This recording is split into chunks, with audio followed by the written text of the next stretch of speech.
ब्रह्म ऋषि कैसे बने? यह प्रश्न बहुत ही विशेष है।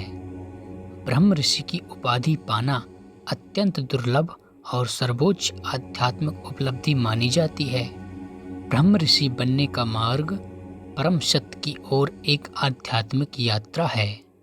आज मैं एक ऐसे विषय पर चर्चा करने वाला हूँ जो मानव जीवन के चरम लक्ष्य को दर्शाता है। ब्रह्म ऋषि की पदवी। ब्रह्म ऋषि शब्द दो महान शब्दों का मेल है। ब्रह्मा यानी परम सत्य और ऋषि यानी सत्य का दृष्टा। ब्रह्म ऋषि वह महापुरुष है जो ब्रह्मा को जानता है, जिसने आत्म साक्षात्कार कर लिया है, जो ज्ञान, तपस्या और आत्म नियंत्रण की पराकाष्ठा पर स्थित है। ब्रह्म ऋषि बनना केवल एक पदवी प्राप्त करना नहीं है, बल्कि यह स्वयं के भीतर परम परिवर्तन लाने की एक कठिन, लंबी और पवित्र यात्रा है। यह भौतिक सुखों से ऊपर उठकर चेतना के उच्चतम शिखर को छूने का संकल्प है। आइए इस महान मार्ग के प्रमुख स्तंभों पर विस्तार से विचार करें, जिसका पहला स्तंभ है तप और साधना का महत्व। ब्रह्म ऋषि बनने का मार्ग बिना कठोर तपस्या और नियमित साधना के असंभव है। यह पहला और सबसे महत्वपूर्ण कदम है।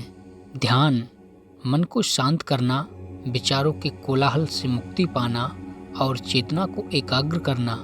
ब्रह्म ऋषि बनने का पहला कदम ही ध्यान में स्थिरता प्राप्त करना है।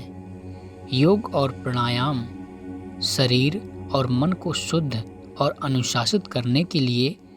योग से शरीर साधना के योग्य बनता है और प्राणायाम से प्राण ऊर्जा नियंत्रित होती है, जो ध्यान में सहायक होती है।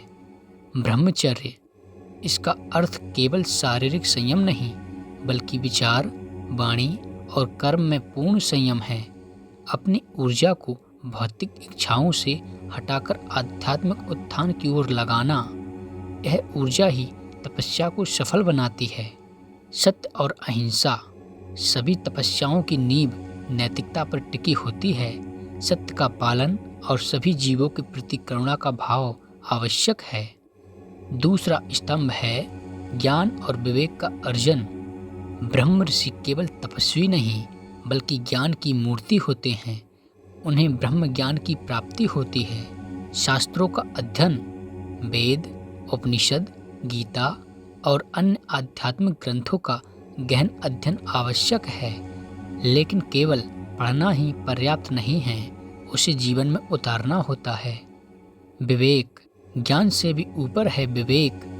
नित्य और अनित्य, सत्य और असत्य के बीच भेद करने की क्षमता। ब्रह्म ऋषि इस विवेक के माध्यम से जानते हैं कि संसार क्षणभंगुर है, जबकि आत्मा शाश्वत है। सद्गुरु का मार्गदर्शन, यह मार्ग अत्यंत गूढ़ है।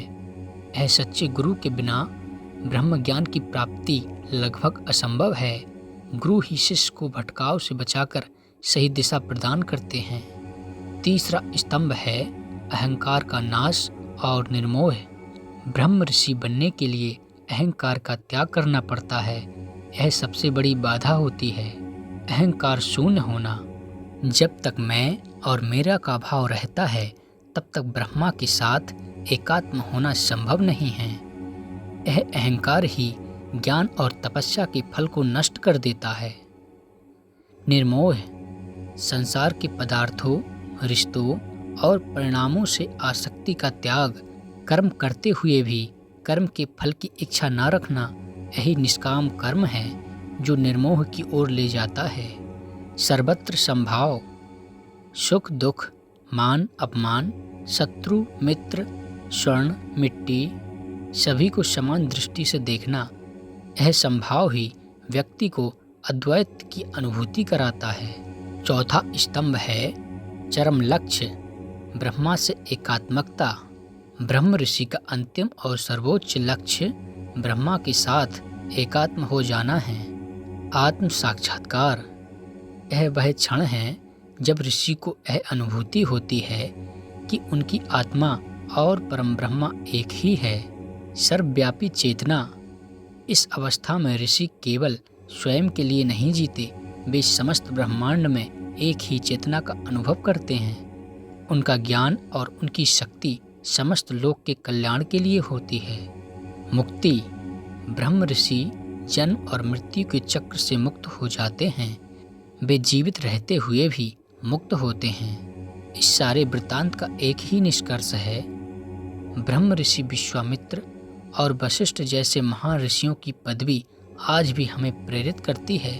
यह मार्ग स्वार्थ से परमार्थ की ओर, अंधकार से प्रकाश की ओर और मृत्यु से अमरता की ओर ले जाने वाला मार्ग है। यह कोई शॉर्टकट नहीं है। यह ईमानदारी, समर्पण, निरंतर प्रयास और गुरु कृपा का मार्ग है। यदि हम अपने जीवन में ध्यान, विवेक और निर्मोह को स्थान देते हैं तो हम भी उस परम सत्य की ओर एक कदम बढ़ा सकते हैं जो ब्रह्म ऋषि की पहचान है।